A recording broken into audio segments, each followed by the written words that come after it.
The program originally was put together back in the late 90s.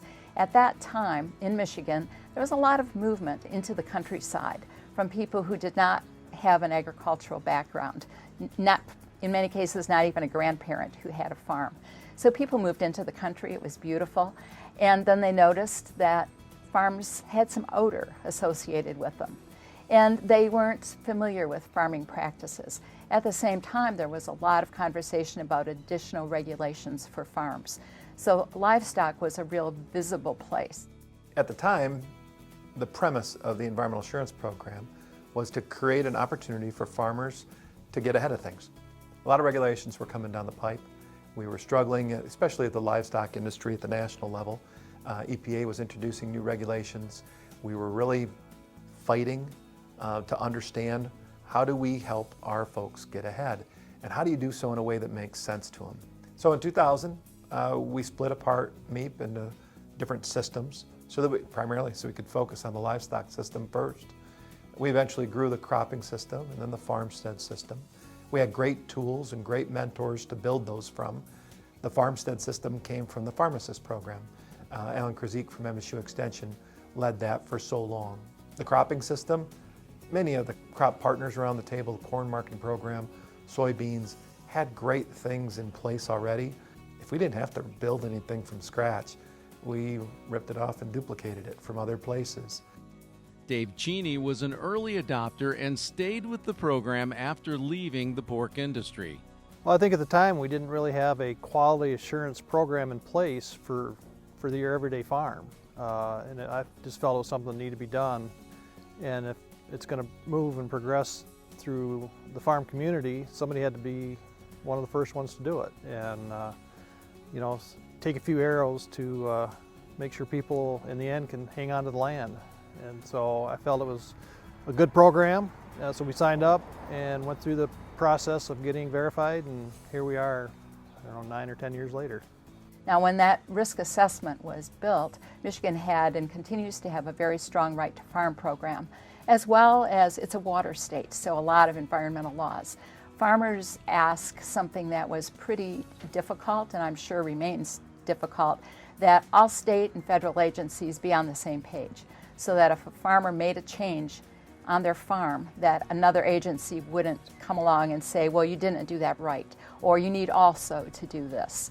So that comprehensive nature of the program took quite a long time to get everyone's buy-in into that. And the verification then made sure that all of those pertinent state and federal laws and right to farm, generally accepted agricultural and management practices, or we call them the GAMPs, were actually being addressed appropriately for that farm location at the time of the inspection.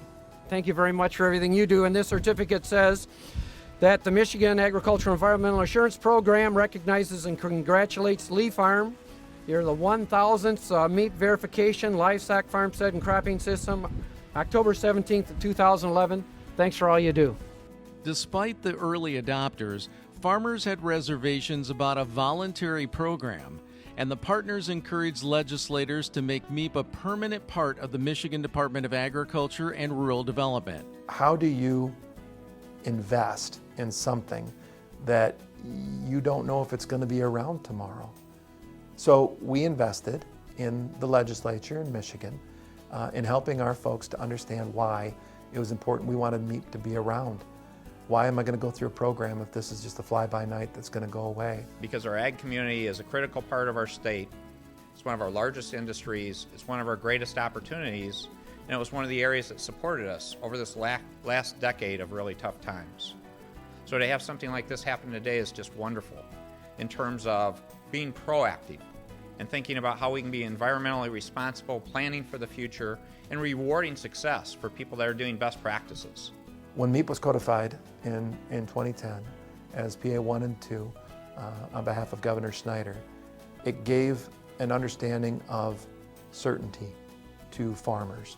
The program was going to be around, and we built incentives into that said if you're doing what you're supposed to, you're going to be okay, whether it's fines if you've had a spill or if new regulations to manage watersheds came down the pipe, would you be in the best position that you could be? That's what the legislation offered. Today, there are 5,000 and counting verifications on Michigan farms in the livestock, cropping, farmstead, and the forest, wetland, and habitat systems. The only voluntary environmental assurance program in the country. We believe so much in this program and how it's helped our farm and how it benefits not only us but our neighbors and our land too, that we make sure it's included in every tour that we do. And the whole time we're talking about how and all the steps that we went through, and we have a little story that goes along with everything. So like our leachate pit, you know, we had to totally redesign and reline and re-engineer that whole pit so that it met the specifications of the Maeap program so that we would make sure our water was safe.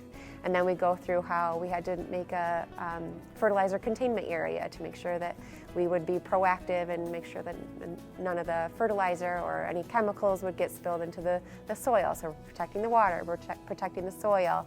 You know, the bottom line is still the environment and what we need to do to protect our environment.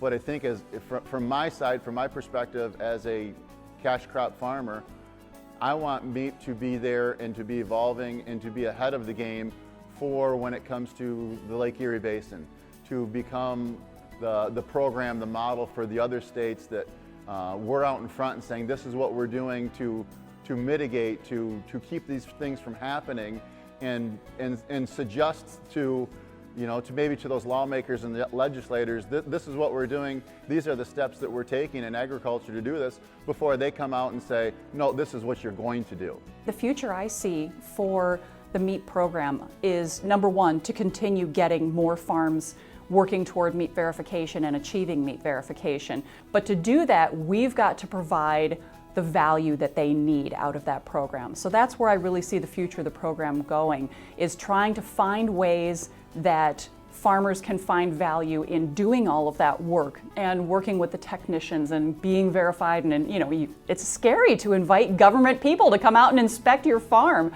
but that's part of the process. And so we want to make sure that it's worth it to them, that they feel like they've gotten something for it. So whether that's better alignment with corporate and national sustainability programs, or whether it's for better ability to report your environmental benefits like controlling sediment and nutrients on your farm and being able to use those as a, you know, as a demonstration of your good performance on your farm. We want to make sure that farmers want to be Maeap verified, that they think that it's worth it once they've done it, because obviously once they're verified, we want them to stay verified and to keep getting re-verified.